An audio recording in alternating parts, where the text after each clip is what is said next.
Everybody, we are back. It is Taped on Live's favorites, podcast favorites, channel favorites, everything. We are back. You guys already know what to do. Hit the subscribe button, subscribe. Hit the like button if you like it. Hit the dislike button if you don't like it. Leave a comment if you like it. Leave a comment if you don't like it. Also follow us on Twitter at the Mark John NFL for me, at mholder95 for Matt, and of course, pandasups.com, discount code TDL for 35% off. All right. So, Matt, we're back. We got a quick turnaround here with the film review because it's the holidays and people, they want to do their holiday thing. You know what I mean? You got to get that stuff done. So, but we're doing the film review for the win versus the Jags, which go on Twitter, man. People are upset. I didn't know. Pissed. I don't think I've ever seen there've been plenty of years where there's been takings a thing and whatever. I don't think I've ever seen Raider fans this upset about a win. And I mean, I get it. Again, I was Team Tank. I was kind of hoping they'd lose too, but they're people are getting hostile, man. People are not happy about the win. It's funny. Ending a 10-game. I never thought ending a 10-game losing streak would be so controversial, but again, I can't blame them. Yeah, man. People were just trashing the people. You know what you're talking about. You're an idiot because you don't want to tank. It's just hilarious to me. You're a dumbass. You know what I mean? Leave it to Raider fans to still be so mad and hostile with each other that even after winning, after winning, we're still arguing with each other and want to kill each other. Yeah, it's just I don't know. It's just a weird reaction. Because I guess because I wasn't shocked they're gonna win that they won this game. That it's not crazy to me, and I don't know, what's gonna happen for the rest of these last two games. So it's just still two games left. It feels like week 18 or something in there, the number 2 spot, and they went out there, and I could see the reaction, but there's still 2 games left. You know what I mean? So we'll see how it goes, but I think for me, what I've come to grips with is it's not like they came out and we're just dominant. You're sitting there where's this been all year? I think I might have said this yesterday on the instant reaction where it's it didn't really feel like the Raiders. It felt like the Raiders almost tried to lose this game and tried to tank. The Jags are just that bad. It felt like the Raiders. It didn't really feel like the Raiders won the game. They just weren't as bad as one of the worst teams in the league. That was kind of my gut feeling on it, and that's where I'm kind of yes, I wanted them to lose. I wanted them to have a better draft pick and all that stuff, but at the end of the day, they just played a very, very bad team. Yeah, I mean, that's really what it was, in my opinion. I just thought, because even when I went over the film, I didn't think Aiden O'Connell played that well, right? I'm gonna do Trey Tucker today and DJ Glaze, because DJ Glaze had a pretty damn good game. So I'm gonna do him and Glaze, but there's just some guys that, Aiden O'Connell, if he played like a I would say a competent starting quarterback, that game would have been a blowout. So that's the thing. So when I watched it and people are really upset that they won, I don't know if they win the last 2 games if Aiden O'Connell plays like this. You know what I mean? So when you go back and watch it, and yeah, they won the game, but I mean, I don't know if they beat the Saints next week. I mean, is he going to play like this? Or the Saints going to play a better? Saints still have some pretty decent defensive players over there. Is he going to be able to get away with some of the stuff that he was doing in this game? I don't know. So, yeah, that's my perspective, especially after watching the film. It's there's 2 games left, and we'll see. You know what I mean?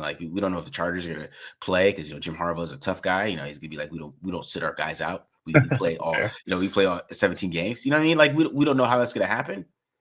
So we got to just, I say just let the season finish out.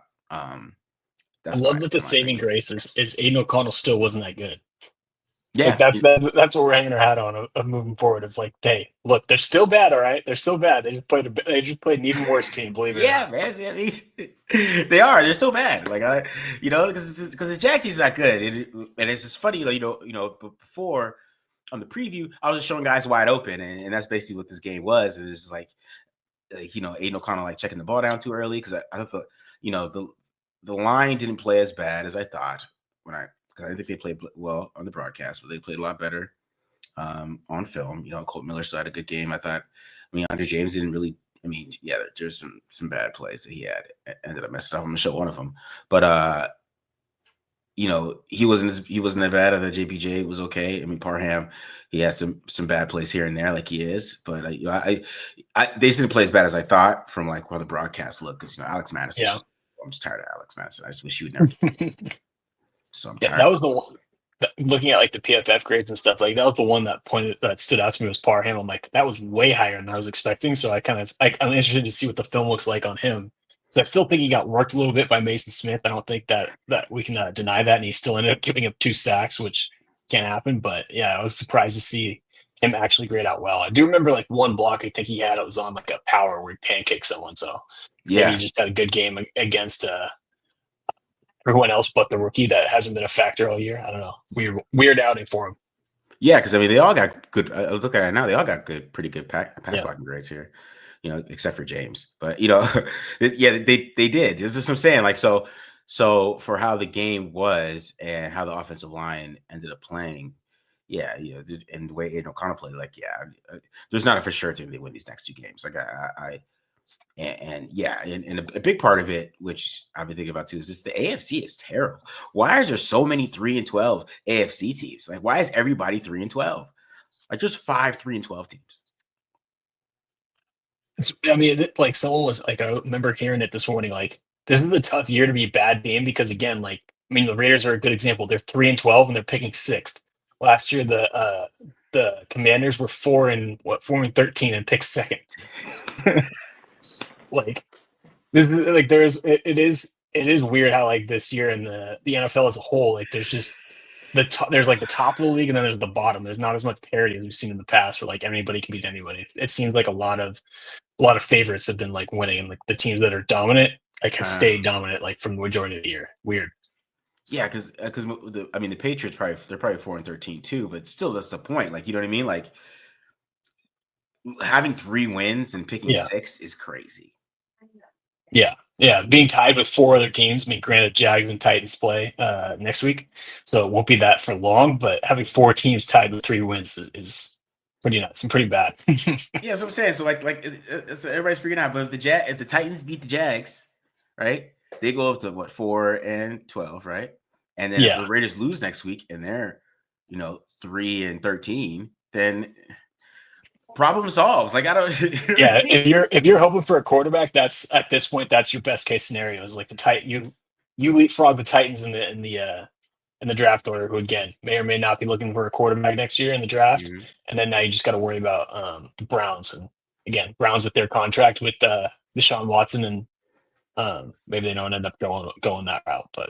Yeah, and the Titans. I mean, the Titans probably take the Texans last because I don't think they played the Texans twice already. So they probably play the Texans last, anyways. So yeah, the Texans. They're going to sit their starters. I mean, everybody's getting hurt on their team, anyways. So they're going to be sitting their starters for sure. Once they wrap up that division, so you know what I mean. Like, they could win that game too, and then they're out of it, and then we don't have to. You know what I'm saying? Like, that's why I think everybody should people just need to calm down with that stuff. But yeah. I mean, what did you think of the defense? What did you think when you watched it? Yeah, I mean, I thought, like I said yesterday, I thought the front played really well. I thought both linebackers, Diablo actually had a pretty good game too, and then Spillane did his thing. One guy that kind of popped up a couple times was Amari Burney. He only played like 12 snaps, but he had 1 rep where he came downhill against the run and stuck. Was it Sheriff? They're like all-pro guard that's been doing it for a while. Like I was shocked to see that because that's something that we've been waiting to see from him. And I think he had a pretty nice rep in coverage too. My biggest gripe, I mean, Travon Merrick did his thing too. Chase on, really good game. Again, nearly got his 2nd pick of the season and ended up getting a sack. I think led the team with like 3 pressures and whatnot. Tyree Wilson popped up a couple times too, which was nice to see. But where I was going to go with that at the beginning is we need to have a conversation about Jack Jones. I think we've already kind of started having it, but the Raiders gave up 247 yards. I believe the figure from Jack Jones was 108. That counted for 108 of it. No one else gave up more than 30. I'll be honest, it should have been more because there was the one play, I think it was the first quarter, it was at least the first half, where it was almost the same part of the field too, literally like the same end zone and everything as the Monday night game against the Atlanta, where the Jags ran the same route, sluggo with Brian Thomas. He bites on it, and Thomas gets loose free. just Mac Jones absolutely sealed the throw into like the stands, and they didn't complete it. That would have been another touchdown, or at least even more yards. And then there was a play too where Brian Thomas beat him on a go route and had a couple steps on him. Mhm. Thomas just dropped it, and so it could have been even worse. And I mean, obviously, Jack Jones got beat on the coverage bust to give up the long touchdown. I Yeah. was looking at it, and I didn't realize it was this bad. He's given up a touchdown in the last 5 games, and 6 out of the last 7. He's up to 9 touchdowns allowed on the year, which is the second most among quarterbacks. And this was supposed to be the year that he's going to be like the cornerback one and have his prove it year. We need to have the conversation of if Jack Jones should even be on the roster next year, Yeah, because it's getting that bad. That's what I'm saying, man. It's ugly here. It's Like, getting ugly. It's getting ugly with Jack Jones. I know they're thin, especially with Jacory Bennett. I believe he's done for the year, right? I know they put him on IR, but I can't remember when. But I believe he's out for the year. And I know they're thin at cornerback. They came into the season thin at cornerback, and obviously that injury screws them over. But it's at the point where, like, if Sam Webb's healthy next week, I'd rather see Sam Webb out there because it's the same mistakes. Like I said, literally the same route, damn near the same spot on the field that the Falcons beat him for a touchdown. He did the same exact thing and should have given up another explosive play. Again, having coverage breaks. Now, I will say they ran I watched that play and it took me a second. So the Raiders tried to do some weird coverage where it looked like they were trying to run inverted 2 and trap Jones into a throw. Yeah. But he very clearly was responsible because Javon Merrick was in the same spot as him, and Thomas is going streaking down the field, and we're having coverage breaks in week 16 from a veteran corner at this point. So it's been bad from Jones, especially if he's AP's guy, and that's the reason why he's on the team. And AP's probably at this point not coming back. Mm-hmm. I think there's a good chance Jack Jones isn't on the roster come March. No. And it wouldn't trip me out. I mean, that's what I'm saying. I think the Raiders do have a serious cornerback need, but I don't know what they're going to do in free agency. They're going to have to attack that and bring in some guys that can play because they're kind of down on that in that area right now. I mean, if you're depending on Jack Jones, I mean, I guess Jacory Bennett's coming back, right? Yeah. So, and he had a pretty good year, so I guess you can feel comfortable there. But you got to find somebody else that can play on the other side because Jack Jones is not it. I mean, 9 touchdowns is crazy. Yeah, that's it. Yeah, awful. Yeah. We'll get into it later, but I'm keeping my eyes on Asante Samuel Jr. Drafted by Telesco. Been good in the past, so we'll be a free agent. Only 26. Well, I mean, that's not bad. That's not bad, man. That's not bad. I like that one, actually. Anything else happened today? I mean, AP's comments today, I guess that was kind of funny. I mean, again, and people pointed it out on Twitter. I know I'm not breaking any news. When he probably realizes, hey, I might not be back next year, he's not going to give a shit about a draft pick. Yeah. Yeah. His job's on the line. Doesn't care about that. You're like, fuck that. I'm not. Yeah. I think that's it's just the reaction. There's some people who are just so loud about this. They're just super mad. I just think there's a whole lot left to play. You know what I'm saying? Because the Browns could win a game, maybe. Maybe the Browns steal one. I don't know who they play, but that's a tall task. Yeah, that's definitely a tall task, but it could happen. That's the thing. You just don't know what's gonna happen with these kind of these games. You know what I'm saying? I'm looking at who the Browns play. They play the Dolphins, so lose that game for sure. Who else in front of them? The Chargers and the Patriots. So maybe we get a Patriots upset. You never know. You know what I'm saying? I'm just I don't know. The best bet the Titans beat the Jags because that's gonna happen. I think the Titans beat the Jags. Let's take it one step at a time. We're at the point of screw the pick. We're just trying to leapfrog the quarterback needy teams to have that option.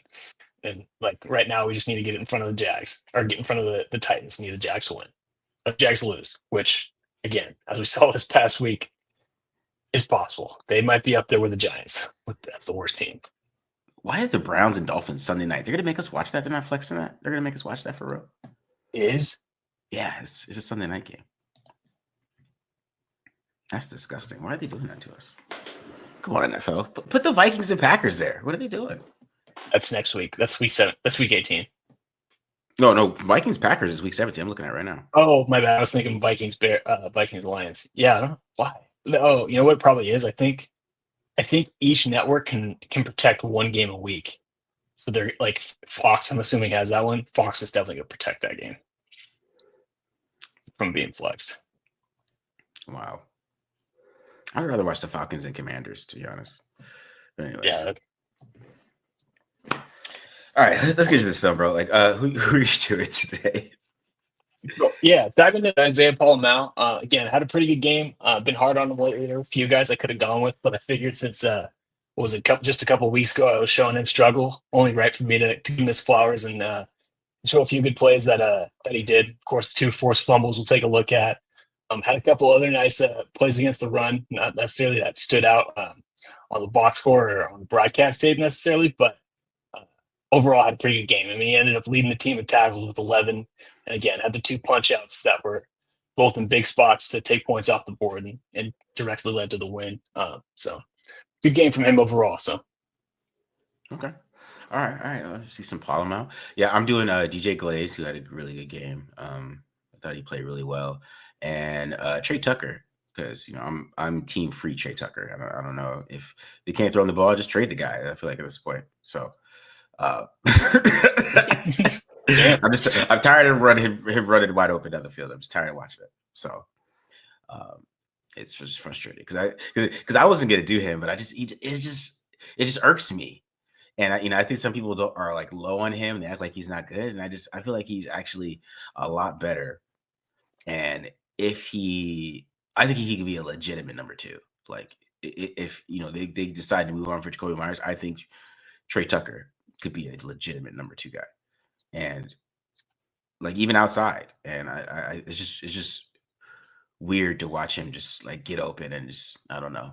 It's just frustrating to watch, but that's what we're gonna do today. We're gonna do that. So what should we do? All right. So we start off with DJ Glaze right here, my dude right here. So we start with him in pass protection, which I thought he had a really good game. So he gets a chip here, right? And you see, I mean, you can talk about Trayvon Walker. He ain't got a lot of moves here, and maybe that's not the best pass rush he's going against, but he did a good job here. See him kind of just pushing around the pocket there, right? Understanding that he's got to help until Walker gets to him. Maybe he can get his hands a little too outside there. We can see that he like still has gloves. the power, right? Yeah, white gloves, right? Can't see the holding, even though they got the holding here on Parham. But you see how he kind of pushes Walker around and allows Aiden O'Connor to escape through that C gap right there.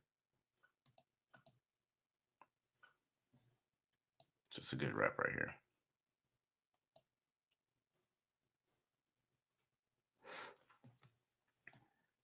He had a good game, man. It was pretty good to see. All right, here another one here. Just pure drop here, no chip, and you see one good thing he does. You can kind of see he makes sure there's no blitz coming, so he looks inside first.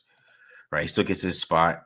I do think against a better pass rusher, even though Trayvon Walker is a big, powerful man, right? You still get a little push there, and you can get his arm extended. But what I like is that he still can, create that anchor a little bit here because he's a powerful dude here too. Kind of creates that anchor, and you can kind of see him reset with his one arm here. Boom, kind of resets there. Allows O'Connor to step up a little bit. Of course, O'Connor does end up getting sacked because Parham just gets pushed. This is talk about that one play. He's just getting pushed right back into the quarterback by 94, who had a career day. What school did he go to? He go to Michigan? He went to LSU. LSU. He was one of those dudes who was supposed to be like a stud last year and wasn't. He was like a 5-star recruit and never really panned out at LSU, but Oh, I he's see. got like 36-inch arms. Oh, so he's a freak. All right, so we get Yeah. a little snatch and trap here from DJ Glaze on this one. Right, so you kind of see Trevor Walker tries to do a little kind of chop and rip move here. So when he knocks down DJ Glaze's hands, DJ Glaze does a good job of just snatching him to the ground. Boom.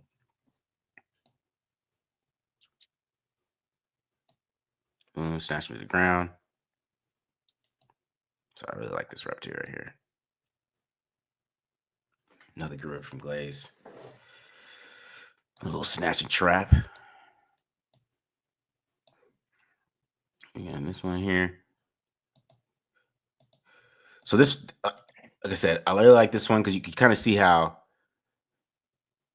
he's able to kind of adjust here, and gets his hands up into him quicker, right? Doesn't allow Trayvon Walker to get that bull rush because Trayvon Walker really only has one move. It's a bull rush to a rip.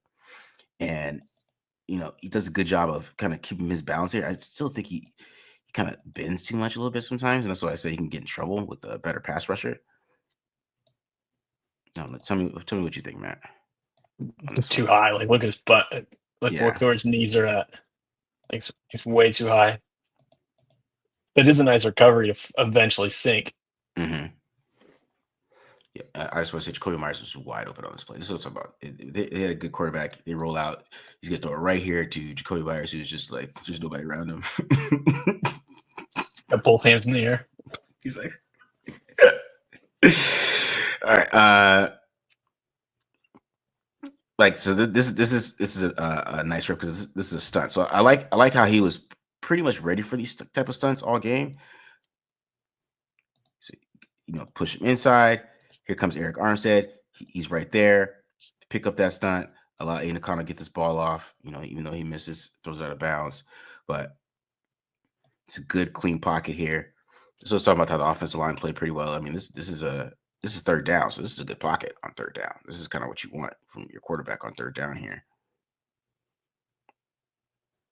We wish you wouldn't throw it to the cameraman, but I like to the inspired change sign.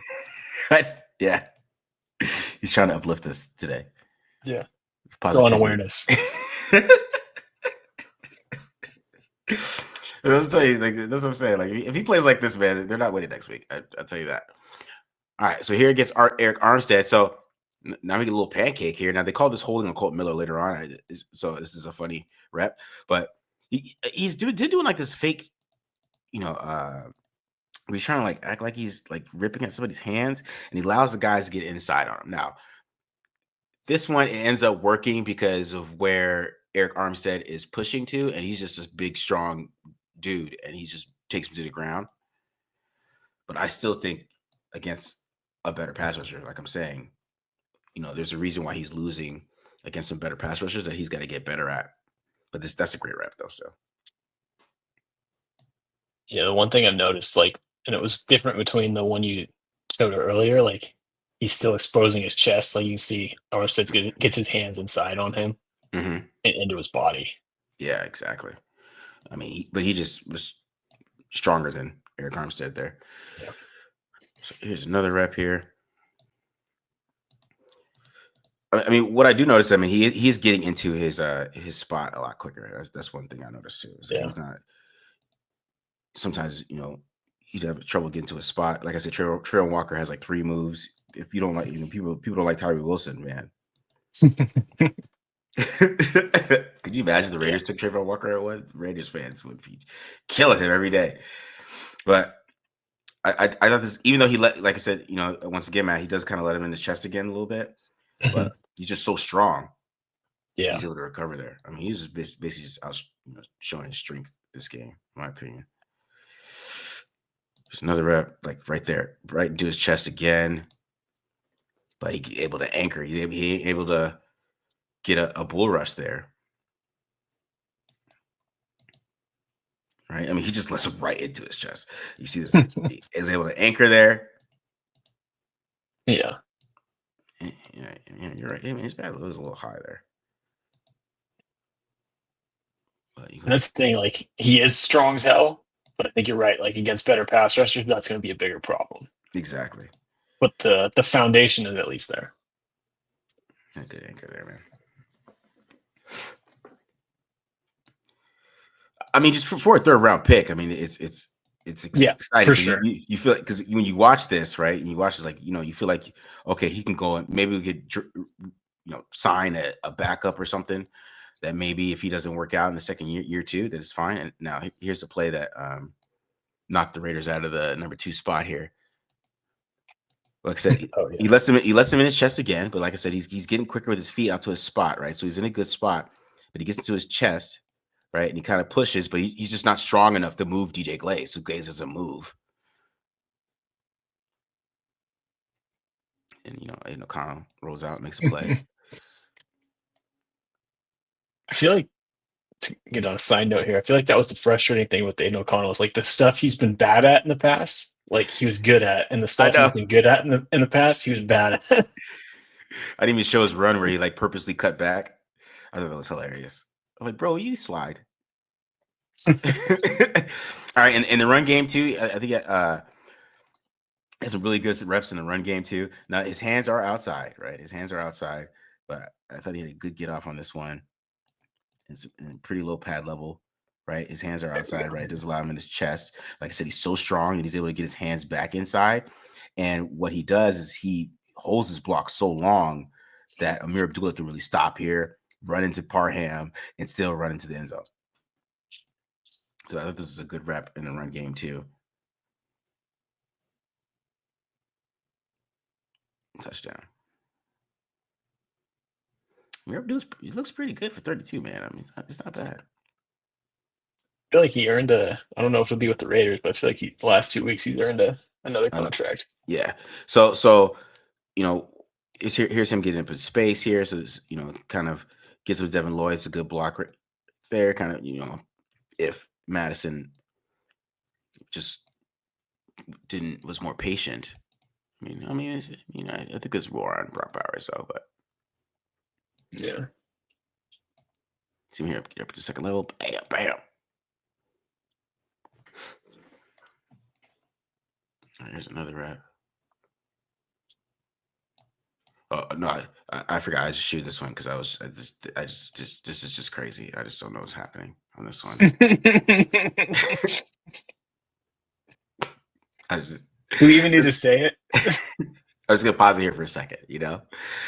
I just and the thing about this play, and why I had to show this play, is because how good the blocking is. Like he could just sit there like pity pat around it. You know what I mean? He's just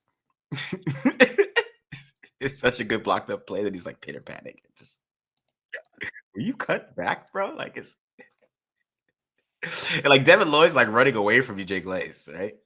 Yeah, he's dropping. All right.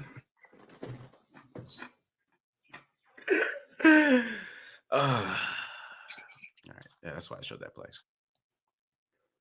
All right. So this is Trey Tucker here. So this is a 35-yard little play to Brock Bowers, but we're focused on Trey Tucker just showing some of his route running here.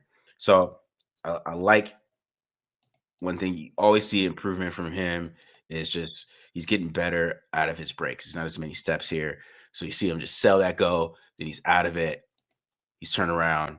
The ball was coming to him. He's open right there. But of course, his ball went to Brock Bowers. And Desmond Ritter was hype on this play. I don't know what Desmond Ritter was saying to this guy, but he was hype. He was hype. Desmond Ritter talking shit from the sidelines is too. He was just look at it. He's just look at it. Yeah, you can't stop us. All right, so here's his big play outside. Now, one thing I always talk about with Trey Tucker is just how great his release is. And you're gonna see it right here. Get square. And Tyron Campbell has no shot. It's over. And Aiden O'Connell, I don't think he had to throw this ball back foot. I mean, maybe he kind of did. But you can just see where Trey is. Like if that ball is like anywhere in front over here, he's walking in, right? But it's a great adjustment by him to find that football up in the air, make that catch. It's a great play. Free Trey Tucker. That's right. Free Trey. His ball tracking has gotten so much better since that preseason, his rookie year. Yeah, for sure. But LASIK. Yeah, I mean, it was something. I don't know. Did he get LASIK? I thought that was it, or did he start wearing contacts or something? Oh yeah, something like that. Maybe he did get. I think he did get LASIK. I think it was him. So watch him sell this slant. This is a slant route right here. I really like this one because, like I said, he gets square, and then he gets upfield like he's about to run a go, and then he slants it inside, creates that separation. Boom, gets first down. So I'm just saying, man, he could be a number two. It's there, right? Explosive number two guy. I really like it, right? So this play is pretty cool. It's not supposed to go to him, I don't think, right? I think it's supposed to go to Abdullah because you see Aiden O'Connell does a fake pitch, and then you see Amir Abdullah's kind of do like a kind of a Y leak type of thing out the backfield. Of course, Andre James doesn't block this guy for some reason. He just missed completely whiffs here. It's a tough block. It's a tough block, but he just completely whiffed there and kind of blew up the play. But you see where Trey Tucker gets with press, right? Once again, you see here, get square, boom, get square, get up the field, hand up in the air. He's like, I'm just saying, man, I don't know. Something there. All right. So here's another good route by him. This is him running that blaze out again. So you see him, like I said, against press coverage, get square, little arm over, right? And you're like, okay, he's running. Oh, nope. Little arm over there, right there. This play didn't count because it's like the worst holding call ever. It's literally the same thing that if you watch Colton Miller right here, it's literally the same thing that GJ Glaze did earlier. It's literally the same thing. But see right here, like I said, that's a great route, man. That is a great route. All right, so like I said, he could have like 800 yards in this game. Like I don't know what happened on this play. Aiden O'Connell just missed this one, but like he's just wide open right here. That's just a huge play. Yeah. God. This is a free play, too. This is pissing me off about this play. It's a free play, bro. And I showed it from this angle because I just want to show you guys him looking right there. Look, he looks right at it. Yeah, did you not see the safety or whoever it was follow? I don't know. But I don't know. All right, here's one at the goal line. This is another great play. This talk about his release. He's got press coverage. Boom. I'm already buying. Boom. It's gone. We're running spider wire banana here. Right? Okay. Fullback's the first read, like John Gruden, but for some reason, Aiden O'Connell just goes straight over here. Like, and maybe he thought he's going to Brock, but like he's just wide open. He's just touchdown.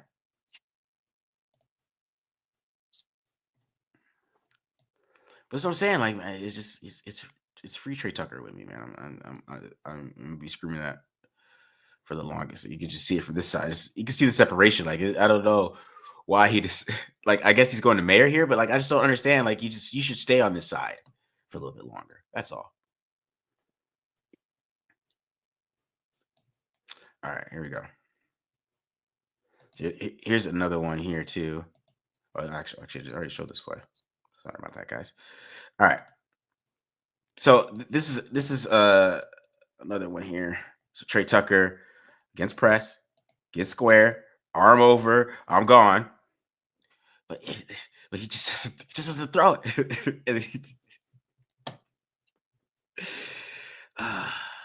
Free Trey Tucker. So, because I'm gonna show you guys on the backside. He's that's where the play is supposed to go. He's looking over here, right? It's over here somewhere. And if he just throws his ball outside here and let Trey go track it, that's a big play. Because I know I see Cisco over there, but you could throw it away from Cisco. Yeah. Throw him away from the safety. Yeah, and that's what I'm saying. Like, you watch him. He's just throw it, man. Come on, Nate. All right. Anyways. So DJ Glaze had a good game, though, man. DJ Glaze played well. He did. He had a good game. And, I know it's Trayvon Walker. And it's not, the greatest thing in the world that you're having a good game against Trayvon Walker. But, you got to appreciate him playing well in that type of situation. But, I showed it on the offensive line in pass protection, even when he was some of those clips. Those guys weren't sucking either. So, that's what I said. Aiden O'Connell had plenty of time. I just didn't think he played that well. And then Trey Tucker, I literally think he could be a number 2. Like, if he's going against press coverage, a couple of plays I didn't even show where he was like finding holes in zones and he was wide open and they wouldn't throw it to him. A lot of things that he is doing really well out there that has me feeling like, he could be a number 2, like a legit one. Like, and you see when the games he does get like 9 or 8 targets, he puts up numbers. It's not like if he gets those targets, he's gonna do well. So yeah, not too much more for me to see. I think he's really improved. I'm excited to see what he's like year 3, because like if he's running routes like that right now, who knows what it could be like year 3, and it's how fast he is. It just turns everything open, and defenses. If you get to the point where defenses have to worry about him, because the Jags didn't care, they weren't worried about him at all. Brock Bowers, Yeah. Brock Bowers. But you get to the point where defenses have to worry about him, then it just opens everything up, because they're going to be chasing him down the field. You know what I'm saying? Like, and then you could use him like as a decoy a little bit more. There's so much more, but yeah, man. I mean, on some of those clips you shared, I was wondering, I'm like, man, I feel like Trey Tucker fell victim of them trying to like get Brock Bowers all the records or whatever that he's chasing. But there were times where it's like, again, like the first play you showed, like very clearly was designed for Brock Bowers to get the ball there, but he was open as well. So it's like there were a couple more that like stood out. I'm like, man, if they weren't trying to get Brock Bowers the record, all the tight end records, maybe Trey Tucker ended up having a big game. Yeah, I mean, if he had a touchdown, I mean, Aiden O'Connor those touchdown, we're like, oh, Trey Tucker, great game. You know what I mean? Like, so yeah, it's just you just gotta. The Raiders need somebody that can throw the ball downfield to him. I just feel like he's a big waste, and because I'm gonna be mad. The thing is, what's gonna piss me off is like he's gonna go to some other team and he's gonna just ball, or he'll be like, oh, we had him. That's my thing, because he's a pretty good player. So, but yeah. But yeah, if you're a fan, Aiden O'Connell didn't play that well. I showed it, so you can feel better about these next few games. So,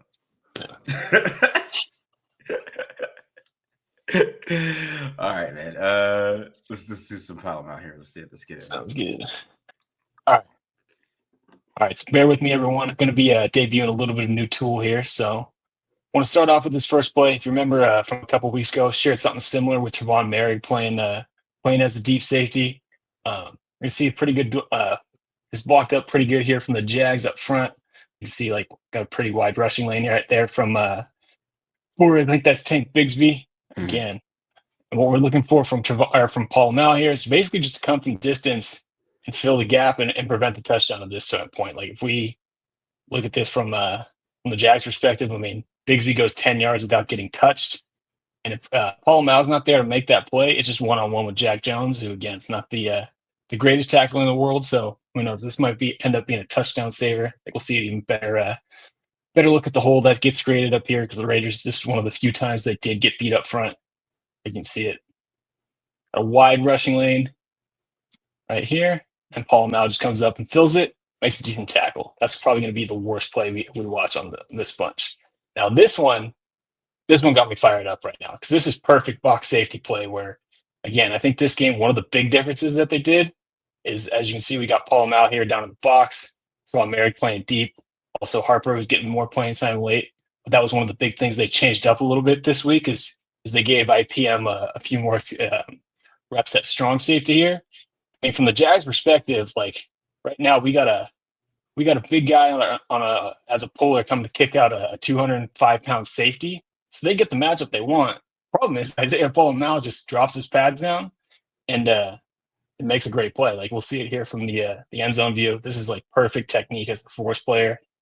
Like right now, you know that one. Now, like, you can see like the rushing lane that Etienne has, like, it's constricted. He ends up getting tripping trying to just go through it, and that allows Tyree Wilson to go off and make the play. This is the other thing I'd like to see. The sideline view showed it better. Love it right here. A little talk your shit after the play. When you're at 105 pound or 120 pound, whatever it is, weight disadvantage, you can do that after the play, and you put somebody on their ass. Yeah, for sure. This one, we're actually going to see a nice rep here from Zach Carter and from Tyree Wilson setting the edge. You can see Carter here does a pretty good job occupying these two offensive linemen. Wilson here is going to go up against, I believe that's a tight end. Oh, no, that's a tackle. Excuse me. Ends up forcing the Etienne to hit the B gap right here. And who benefits from that? Isaiah Pola-Mao just going to go up and fill it. Make a nice tackle here right at the line of scrimmage. But what I also like about IPM and about what he does, so you can see like right here, like instead of just shooting this gap, like if he does that, then Etienne's going to bounce it wide and hit the edge outside of Tyree Wilson. And then who knows if Wilson can end up making that play. But instead, what Pola-Mao does is he kind of stays back so he can still make this play, which he ends up doing in the gap. But at the same time, if the running back bounces it, he's in a position to go fill the alley out back here as well and make that play too. So again, not the sexiest play you guys get unblocked, but one that can win you a ball game. Going to get one of the first missed tackles on this one, or excuse me, 4 fumbles on this one. Again, similar to that first clip we saw where the Jaguars had this pretty well blocked up. I mean, obviously, Tank Bigsby's got a nice wide rushing lane. See it from the end zone view of what's going on up front. What saves the day, though, is right here. You're going to see Pola-Mao do a great job of taking on that block with it and using his arm here to get extension on it. And that allows him to come off. And then on top of it, too, perfect little peanut punch to force that fumble. And again, this was another play that, who knows, maybe could have gone for 6 if he's not there. Again, we'll see. See here, Jenkins gets reached a little bit. Bernie, who I did say had a good game for the most part, gets caught in the trash. Again, we got a lot of running room here. Mm-hmm. But because our safety here is taking on this block perfectly, again, you can see the separation he creates. And boom, just punch that ball out. Merrick right there to recover. And this was before the half, so it helped take some points off the board. Scoring opportunity. Very next drive, and moving on to a few reps in coverage. You see the Raiders this time, they're going to show that cover 2, or show a cover 2 look, and then spin down with Harper playing as the deep safety. What that does, that influences the throw to the hook route here from the tight end. The other thing too is you can see that pretty much as soon as that tight end is turned and working upfield, Pola-Mao's already downhill and has a good angle on him. And again, another perfect tackle. Ends up getting his shoulder right on the ball, forcing it out. This was let's see. This was right before the half. Again, this play would have put this game would have put the Jags in field goal range at the very least. 6 points off the board. Get another good look at the tackle here. That's impressive. Boom. Back that up when we get that spotlight on. You can see it. Boom. Perfect. Nice play. Go recover it.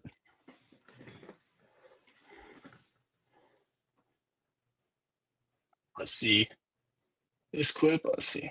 Oh, yeah. Next one's going to be 1st and 20. So, again, you've heard me play this or talk about this a lot. Zone coverage, again, especially on 1st and 20, we want to play it back to front. So, what I like about this rep is even though it goes for completion, like you can see him and Spillane are both staying deep in our zone, because the worst thing that can happen right now, and what we want to make sure we take away, is this slot receiver beating us up the seam. And because we're playing with depth, that forces Jones to check it down, and we just rally and tackle after that. Ends up making another nice open field tackle and getting involved in there. A few good guys make a play. Divine Diablo, shout out him, making this one too as well. So, again, small things, not putting this at the end of the year highlight, but good plays that can help you win a ball game. And that'll come up big later in just a few. Another situation here, again, now this receiver is going to end up running an out route here. But what we're worried about, especially in this cover 3 look where Merrick is rotating, I think he starts, yeah.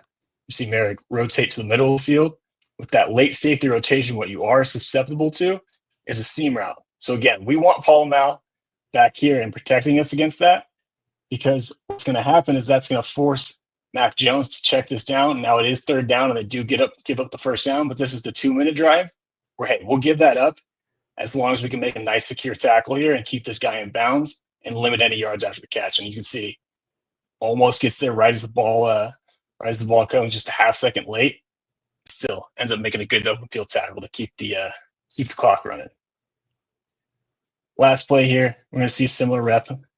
Again, Raiders are going to rotate their safeties. We got him to the middle and Pola-Mao rolling down. Times this one up perfectly. Now, Brian Thomas does make a great catch through contact. Like you can see, like this is the first down line. Pola-Mao just attacks it and ends up making a beautiful close. So again, limit yards after the catch. And this sets up 3rd and 1. What happened after this play was Trevon Merrick got his pressure that forced Mac Jones to throw it away. And then they had the 4th and 1 hold. That set up 4th and 11.